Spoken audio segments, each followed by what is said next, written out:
Deməli, bu abidə 1941-1945-ci illərdə Sovet-Alman faşizm müharibəsində həlak olan adamlarımızın, insanlarımızın, qaçınlarımızın xatirəsinə qoyulur. Həmən 45-ci ildə qələbə çaldı Sovet ordusu Alman faşizm üzərində may ayında, 9-unda. O münasibətin 30 illik münasibəti ilə bunu mən o vaxt cavan oğlan idim rayonda. Komsomol deyilən təşkilatın rəhbəriyim. Mart ayında indi kimi yadımdadır, işə başlandı, may ayının 8-də bura qutardı. Bütün Laçın rayonunun yuxarı sinif şagirdləri, kəndlərdən hətta insanlar könüllü gəlirdilər avtobuslarla. Gəlib onlar günorta burada günorta qədər işləyib, saat 3-də 4-də avtobuslarla qayıdırlar kəndlərə. Yəni insanlar heylə burada çalışırdılar. Bizim özümüzdə, mən baxmayaraq ki, o vaxt rayon partiya komitəsinin, yəni rayon idarə etmə orqanındaydım, büronun üzvüydüm, rayon komitəsinin birinci katibi idim, rayon sovetinin deputatı idim.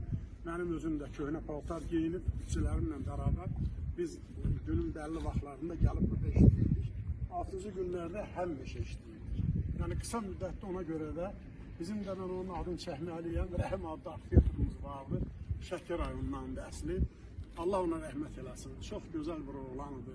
Bizim o vaxt yerli memarlarımız yox idi, o idi. Sonra elə oldu ki, o getdi. Sonra bizim dostumuz İbrahimov Qubat gəldi, memar işlədi. Sonra Qubat daha başqa bir tikinti istehsalata getdi.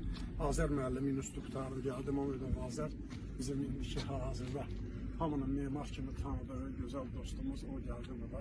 Rayonda memarlıq elədi. Rayon şəhər sədri oldu. Rəhmətli Caborovun vaxtı ilə Muratxan müəllimin, yəni şəhərimizdə qısa müddətdə çox işlər görüldü. Ümumiyyətlə, Laçın şəhəri spesifik, yəni şəhər idi, rayon idi. Mən indi həmişə danışmışam, indi də sizə deyim, qısa məlumat verim. Yəni, burada da müəyyən tikinti işləri son illərdə xüsusilə rəhmətli Xanlar müəllimin vaxtında daha geniş bir səf aldı. Yəni, işlər görülürdü. Bu abidə də deməli, həmən müharibə xatirəsindən bizə yardı.